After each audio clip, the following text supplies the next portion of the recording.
Hi, I'm Joshua Farnsworth and welcome to my traditional woodworking school.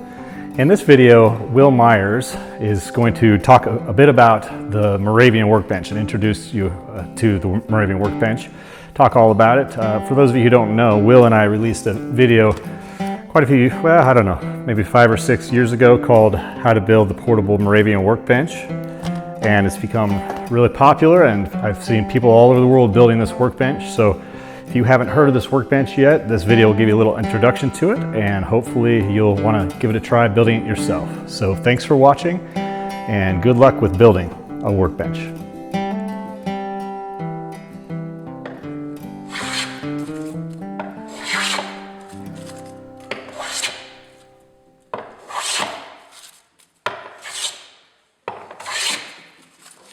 Hi, my name is Will Myers. I'm an instructor here at Roy Underhill's Woodwright School in Pittsboro, North Carolina. And this is a class that I teach. It's the Moravian Workbench. It's a portable workbench of an old design. It's not a new idea, and it fits really well in today's woodworker shop. It can break down, fit in a closet, easy to load in a car or a pickup, and you can load it by yourself, which is a huge plus because you don't need any help.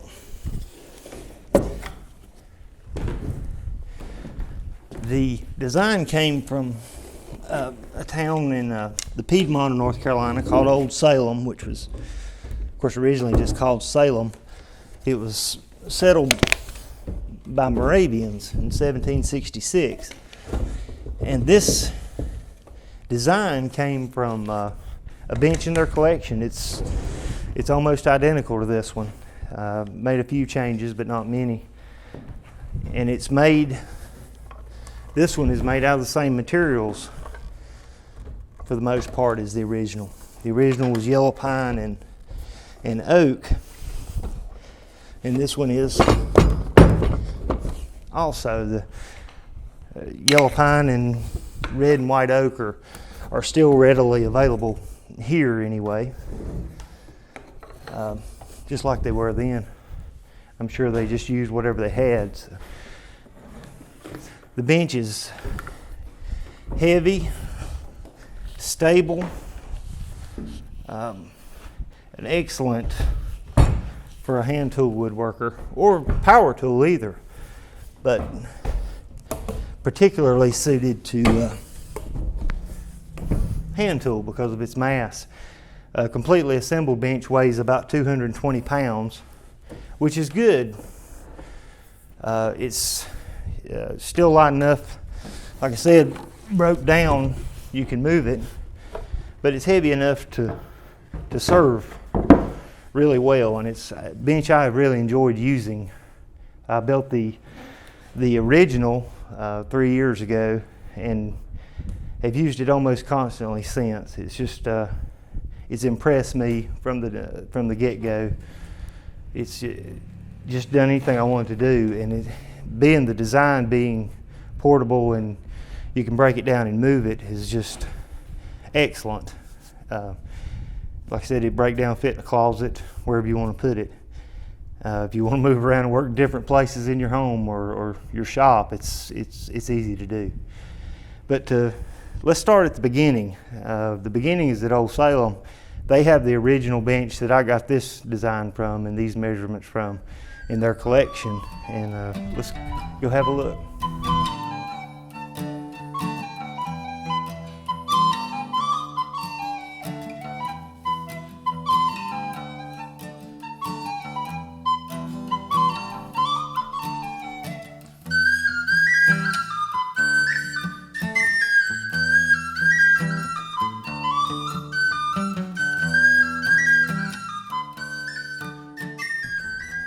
And here we are, we're at Old Salem, and we're in their warehouse. This is where they store artifacts that aren't on display, and we're here with Brian Coe over historic interpretation here at Old Salem, and here is the original bench that I copied the bench we're building from. And Brian's going to tell, he knows more of the history and kind of the backstory to this bench than I do. So, Brian? Well, I know a little bit of the story of the bench and some ideas about the rest of it. But as you know, this is one of our historic workbenches, one of the smallest ones in our collection. Although it works very well as a primary bench, it was probably one that was used to take into a building and a work site. And one of the reasons we think that is because of this inventory from the joiner's shop here in Salem in 1801 on the date for this one. And it shows 4 workbenches with equipment and 1 light workbench to carry into the building. And so we've always thought of this little workbench in those terms. And as I started looking more into the history of this bench, I found some other evidence though that kind of helps support that. This is a nice little drawing that was done in the early 19th century. This is David Tannenberg, an organ builder, and his journeyman, Bachman, and they are installing an organ in Lititz, Pennsylvania, and he dies in 1807 while they're installing that organ. But if you look to the side, you'll see the workbench they're using during their installation phase of the construction, and it's remarkably similar to the old bench that you see here. The stretchers along the legs were left out of the drawing, but you still have the tapered legs, the stop for planing, the leg vise. Everything else is very similar. And it's very unique to think about. Bachman was the fellow who came to Salem in 1798 and in 1800 to install 2 organs for here in Salem for the church. And so just a couple of years after that, we see proof that these gentlemen, when they're installing an organ, have a workbench that looks amazingly like this one. Is it possible that perhaps Bachman brought this one with him to do the installation of the organs? Did he have it built after he got here in Salem and then left it behind? Or did the joiners in Salem see his little workbench, decide that was a great idea, and decided to build one for themselves? Those things we don't really know, but the historical tie-ins really indicate strongly that this is a circa 1800 workbench design. Wow, that's quite a story. Now you said this bench originally came from a previous historic collection, the Wachovia collection. It comes down through the Wachovia Historical Society. It actually predates Old Salem as far as being a museum piece in its own right. So that's something else. That's quite a story there. So Moravian workbench, why would you want one? Why would you build it? I kind of hate to admit this, but the reason what turned me onto it, what attracted me to this particular design was the way it looked. And I generally would worry more about function than the way it looks. And so the bench really surprised me after I got it built. I built it, of course, to use it, but it functioned much better than I assumed it would from when I first seen it to when I got it built and then started putting it to work and trying stuff with it. And its design, it's pretty unique as far as I've been able to tell, as far as especially the structure underneath. A lot of benches have tusk tenons, but not many with angled legs. And a setup quite like this. I've not quite seen anything identical to it or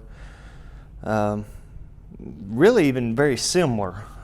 You see some stuff, like I said, with straight legs with tusk tenons and a little bit different structure underneath to hold it up and hold it together. But this one was the simplest by far that I've noticed. And like I said, the angled legs, I like the tenons coming through the little dovetailed stretcher here at the bottom. It gives it a good look, and it's one of the rare things in the world, it seems like to me, that looks good and works good too. And it seemed like in my life most of the things that look the best have not worked out. But this did. And let's talk a little bit about the wood and some of the features of this bench and options. First thing most people notice is this narrow top. A lot of folks assume a workbench has got to be real wide, real thick and heavy, and this one's not. And if it was, it would hurt its portability. And it doesn't need to be any wider.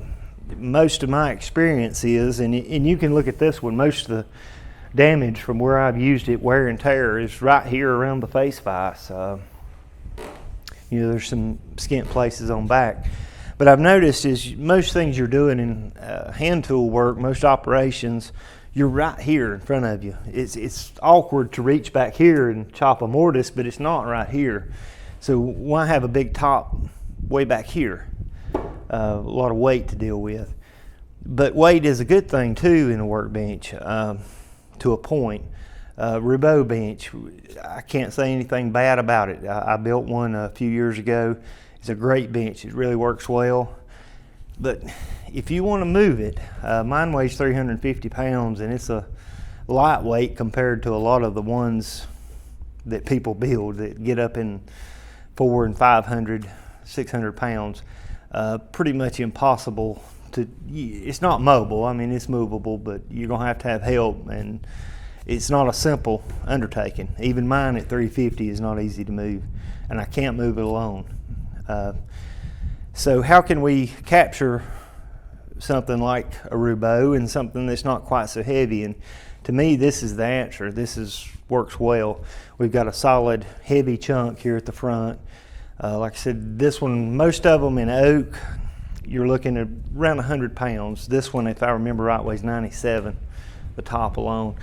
I can move that pretty well. Get it in and out of a truck or a car, or break the bench down to move it around. Depending on your situation, you may want a lighter top. You may want one heavier, but I wouldn't recommend much heavier if you're thinking about moving it on your own. You can get too big. If you had a top this thickness, full width of this, the average human being couldn't pick it up. So if you could, you couldn't go anywhere with it. So at 13 inches wide, thereabouts, or 13 and a half, I can't remember exactly what this one is, 3.5 thick. This bench is 6.5 foot long. I come up with that measurement. That's what the original is. This top is an old beam out of a barn found. When I started working on this bench, I was originally going to laminate a yellow pine top, which was glue together narrow, thinner strips, and build up a top. And happened to run across this, and that's an option for a place to find wood for a top, is like a recycled lumber place, or a lot of old buildings had some bigger beams and stuff in them, and it may be an option you may want to check out. If not, they can be sawn, of course, from new lumber, new trees, and but it's not a readily available dimension, and so you're going to have to either have one cut and it be green, and you're going to have to deal with drying it, or laminate thinner strips together, which is just fine, and in a way better because it's more stable. The humidity changes. A top that's green or not completely dry all the way through, and there's a good chance, even waiting a lot of years, one of these tops still going to be wet in the middle. Just all there is to it. So you run the risk of it warping or cupping and moving around over time, which is not a big deal. A bench like this you can flatten in 30 or 40 minutes as long as it's not real bad. If one twisted a lot, it would take a little longer. But so laminating or an old beam or new wood is good options for the top. The undercarriage, the original yellow pine legs and the long stretchers running here end to end were made of yellow pine, which is a local wood, and it still have quite a bit of it, so it's easy to get. The short stretchers are oak on this one, red oak I believe on this one. Red or white oak would work good for those. Yellow pine would work. This very top one, which we'll look at more later, would be a good place to use a harder wood if you've got it. Yellow pine would probably serve okay in that position. I know it would in the next two, the middle stretcher or the bottom. But that top one can have a lot of force depending on the kind of work you're doing.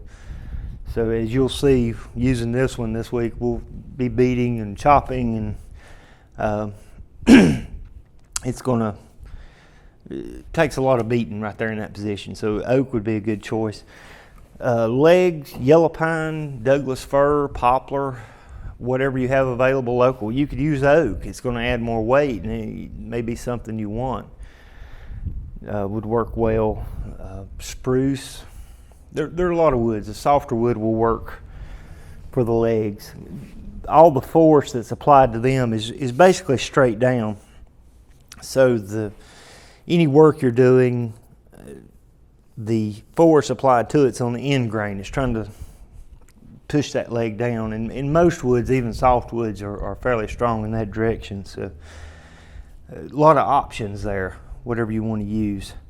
The vise, the chop for it, I would recommend oak or a hard maple would be good. Ash would be good. You could laminate yellow pine and make one. Would work well also. The screw, these you can make screw taps and dies for wooden screws yourself and make your own screw. These I buy, and the ones I buy for class, they've really worked well. They're machined well, real exact tolerances. And I have not broke one yet, and I've tried. It may happen, but not yet. We'll talk more about this later. This is a little garter that attaches the chop to the screw. So when you crank the screw out, it pulls the chop with it. And some folks don't care for these. I like one, but we'll of course talk more about that. So that's the screw, and right here's what one looks like out of the box. You've got it, most come with a nut, and some of the places that make these offer a service to tap, your leg and your bench, so you won't have this nut. Your screw will screw directly into the leg, or in this case, we have a back piece to the vise that mounts beside the leg, and the nut's mounted behind it. But that's option two. This one has a custom turned profile. The company that makes these made this one, and it costs a few dollars extra. And if you send them a picture, which is what I did, this is copied off the profile, the original, and they'll turn whatever you want. But this is a basic screw that you buy, and what it will look like. They're made of hard maple, sugar maple, and really tough. They really work well. They're fast, really easy to maintain, which has surprised me. I've got several benches with wooden screws. This one I finished, waxed, several coats. When I first built the bench, it was probably more than a year later before I waxed it again, and it didn't really work any different. I just thought it probably needed it, and I haven't waxed it since, so it's been 2 years. They tend to kind of burnish as you use them, and you would think it'd be a lot of maintenance to make them work good. It's really not, and they really hold up well. And plus, you don't have oil or lubricant like you would from a steel vise that could get on your work while you're working. So a good option. I really like them. They look traditional. They are traditional. They work quite well. I really don't think you would be dissatisfied at all with a wooden screw. They do kind of scare people just because they're made out of wood, but they really do well. Okay, moving on up, you'll notice this vise has a row of holes right here, and they're for dogs. And I'm from North Carolina, and that's spelled D-A-W-G.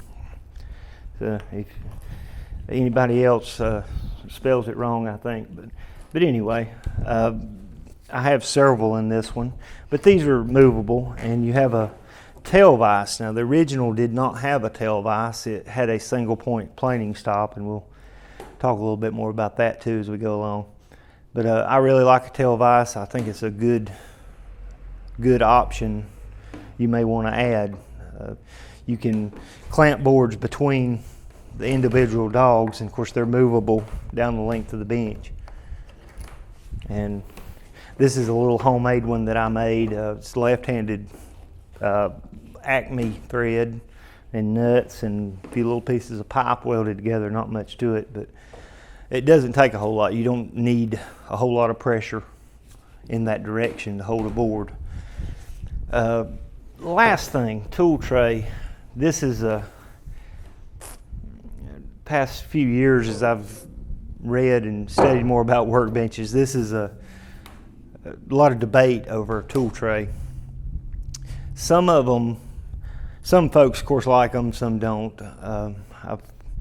Some think it's a waste of the workbench top to have one.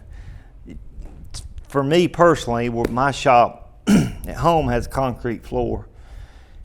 The tool tray has really been a nice thing. Cast iron planes, like the Stanley planes we'll be using, they don't react well to concrete if they get dropped or knocked off. They're going to break. Tool tray, you can set your tools down in it and it prevents that getting accidentally knocked off. Chisels, don't care how you drop one, if you're on a concrete floor, it's going to hit on its edge. So then you've got to resharpen and rework that. It's amazing the amount of damage a chisel can get just falling, a few inches to the floor. If you're on a wooden floor, that's not as big an issue. So that may be something to consider.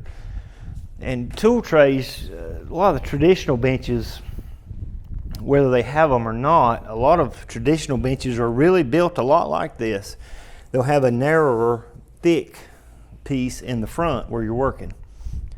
If they don't have a tool tray, they'll have a thinner board mounted back here behind it, flush with the top, which makes a wider top. If it were me on this bench, that's what I would do if I didn't want a tool tray, was mount a thinner board back here. That way you could pick it up and take it off just like we do the tool tray, and do a solid chunk towards the front. A really good setup, if you don't want a tool tray. That's entirely up to you. The one we're going to build will have a tool tray, and we'll show you all that. But that's very changeable. You can do whatever suits your needs and the way you work. And that's the whole idea of building your own workbench. You can make it custom to what you want. Another issue is height, and there's some debate on that occasionally too, you read about. I usually go by somewhere around the first knuckle on your pinky finger. If you're standing pretty well straight up, it should be pretty close to level with the bench top. Some folks think or say that when you're standing beside of it where your knuckles drag, if you'll notice that dimension, those are about the same for me. My advice when you build your own bench is and a good reason to build your own bench, you make it any height you want. I would start out tall. This one is 33 3/4, I believe, and I'm 6'1", so that's a good height for me to work at.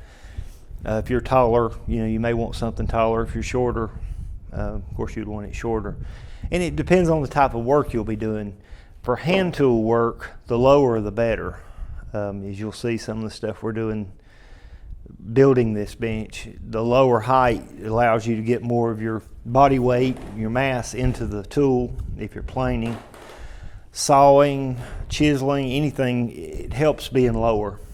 You can use get your body into it better than you can if you're up high trying to work. Even though initially sometimes the height seems more comfortable, and in some situation height would be good, like dovetailing, and that's a good reason to build a little add-on like a moccasin vise or something. It raises you where you're sawing up just a little bit. Good thing to have if you've got a low bench. But my advice, like I said, would be to start taller. We can shorten the legs really quick if you need to. If you want to take an inch off or 2 inches, just saw it off. But putting it back on is the issue, so I would start tall. I think would be a good plan there. Depending on the woods you use, cost is an issue, of course, for most folks. This bench, probably somewhere $400 to $500 would buy materials, good materials for something like this. If you use more yellow pine, like for the top, some of the stretchers, yellow pine is very inexpensive. You could lower that number, and I'm counting money in for a screw as well into that. Generally about what I would expect to pay, and that sounds like a lot of money. I know you see a lot of plans now for a $100 workbench or $200, and I know budget's an issue. It always is anything I do, so that's something to think about. But also, a bench like this, it's going to last you the rest of your life. I like to say it's going to outlast you and all your kids. So, and it will. I've used this one for 3 years, and I know that's not a long time, but it has been used, abused. It's just hard to imagine it not lasting forever. But I've not been able to damage it, and as you'll see later in the video, what we're going to be doing is probably harder on a workbench than most any furniture building would be, because we're getting close to timber framing here on these big joints. So, but it's going to be a lifelong companion. If you're interested in learning traditional woodworking, come take a class at our school in Earlysville, Virginia. You can also visit our website at woodandshop.com, where you'll find a bunch of free woodworking lessons, workshop tours, and our very popular tool buying guides. And make sure you subscribe to our free newsletter to get our latest articles and videos. Enjoy!